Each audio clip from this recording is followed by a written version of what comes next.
Olá, como você já está sabendo, nós retornamos com algumas atividades no nosso templo, com restrições, é claro, inclusive com a impossibilidade de alguns irmãos poderem frequentar os trabalhos. Por isso que eu queria compartilhar com vocês, principalmente você que não pôde estar conosco, é o texto que nós utilizamos para a nossa meditação hoje, no livro de Atos, capítulo 4, a partir do versículo 23.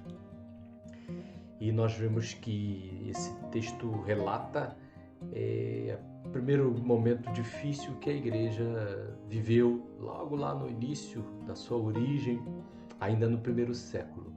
Iniciou ali, foi o início de uma perseguição das autoridades, e a igreja ali já teve a sua primeira experiência de crise, de resistência ao trabalho que ela estava fazendo. Mas o que eu destaquei foi justamente a reação da igreja diante desse momento, dessa dificuldade que ela estava passando, né? Coisa interessante que nós podemos observar logo no início do texto, no versículo 24, e a forma como eles reagiram, né? Eles não pediram qualquer coisa a Deus, não reclamaram, não murmuraram, eles simplesmente adoraram ao Senhor. Interessante isso, a forma como eles adoraram. Tu, soberano Senhor, que fizeste o céu e a terra, o mar e tudo que neles é. Interessante isso porque a adoração da igreja reconhecia a soberania de Deus. Como o coração da igreja foi renovado com essa postura de adoração, mesmo diante da situação difícil, mesmo enfrentando sua primeira perseguição. Eles adoraram, reconhecendo a soberania de Deus. Quando a igreja faz isso, quando o crente faz isso, na verdade ele desloca o seu olhar da preocupação momentânea, temporal, ali daquela hora, para uma visão muito mais ampliada de um Deus que tem o controle e o comando de todas as coisas. Interessante que eles reconhecem que tudo isso que estava acontecendo, versículo 28, na verdade era uma obra de Deus, para fazerem tudo que a tua mão e o teu propósito predeterminaram. Estavam falando da perseguição. Esses homens estão perseguindo a nós, como perseguiram a Jesus, o crucificaram. Isso tudo, na verdade, já estava determinado, já estava predeterminado por ti, Senhor, né? Eles adoram, reconhecem a soberania do Senhor e reconhecem o governo do Senhor. Por isso que a reação da igreja é diferente. A igreja, ao invés de recuar, a igreja, ao invés de congelar, de se ficar paralisada nas preocupações, nas reclamações, a igreja avança. Olha o pedido da igreja, né? Olha a oração da igreja no versículo 29. Agora, Senhor, olha para as suas ameaças, está falando das autoridades que estavam ameaçando eles, e concede aos teus servos que anunciem com toda a intrepidez a tua palavra. Interessante que eles não estão pedindo para Deus livrar eles da perseguição. Eles não estão pedindo para Deus tirarem ele daquele momento difícil.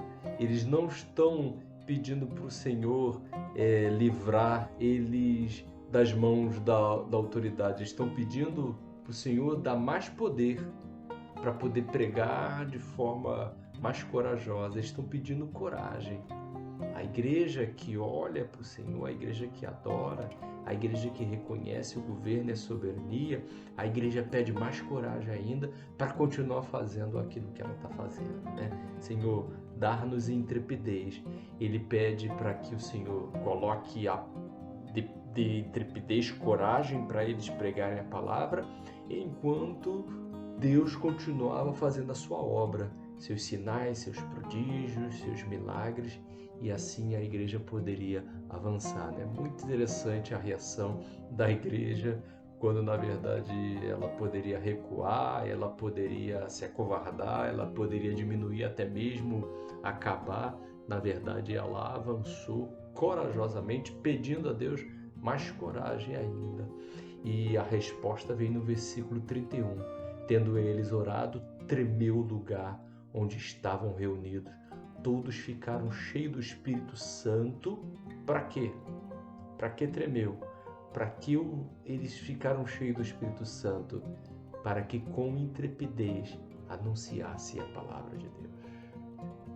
Tremer, poder, né? A gente deseja tanto essas coisas, né? Mas às vezes a gente não pensa para que ela serve, Senhor, para que a gente continue avançando com coragem, continue anunciando com os nossos lábios, com nossas vidas, a palavra de Deus, né? E a postura dessa igreja trouxe resultados, né? E os resultados, o bom resultado para a igreja são frutos. E três, vamos dizer assim, frutos diferentes ou características de frutos nós podemos ver a partir do versículo 32. Primeiro, da multidão dos que creram. Multidão. Fruto são vidas. Nós não podemos nos acomodar naquele discurso de que estamos sendo fiéis à palavra de Deus e o número o Senhor vai nos dando, né? E se não nos der, pelo menos somos fiéis. Não, gente. Números são importantes porque números são vidas. Números de pessoas na igreja somente para evidenciar sucesso, isso aí é bobagem. Mas se nós pensarmos que uma vida a mais, 2, 3, 10, 100, 200, 300 mais, ouvindo a palavra, sendo envolvido na palavra, avançando, vivendo a vida de Cristo, isso é fruto. E nós precisamos desejar mesmo que o Senhor nos use para alcançar cada vez mais pessoas. Mas os frutos não são só caracterizados por números, ele também é caracterizado por qualidade. Senhor, da multidão dos que creram, era um coração e alma, ou seja, aquelas pessoas que estavam se achegando, e aqui já tinham mais de 3.000 pessoas se achegaram, já fazendo parte da igreja, eles estavam sendo transformados num só coração. Que coração é esse? O coração de Cristo. Mudança de caráter, mudança de comportamento, abandono da identidade que nós tínhamos antes, caída, corrompida, e aquisição da nova identidade em Cristo Jesus. Então, muita gente sendo transformada por Cristo, né? Mudança de caráter, de comportamento. E por fim, nós vamos ver aí, versículo 34, pois nenhum necessitado havia entre eles. Frutos também é evidenciado pela misericórdia.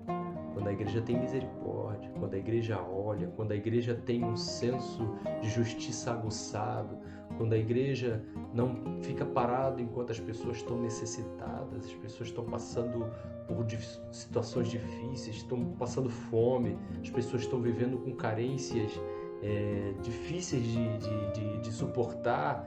Quando a igreja tem essa sensibilidade, essa igreja tem fruto de misericórdia.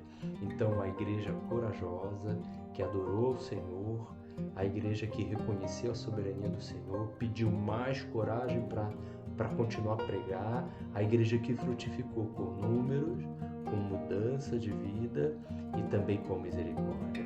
É o desejo para a nossa igreja. Que Deus abençoe a sua vida, a vida da nossa igreja, e que a gente continue avançando na direção que o Senhor está nos apontando e que a gente se esforce para ter aquilo que a gente ainda não tem. No nome do Santo de Jesus, a graça dele vai nos ajudar. Que Deus te abençoe, boa noite, fique tranquilo, logo estaremos todos juntos, avançando na obra que o Senhor separou.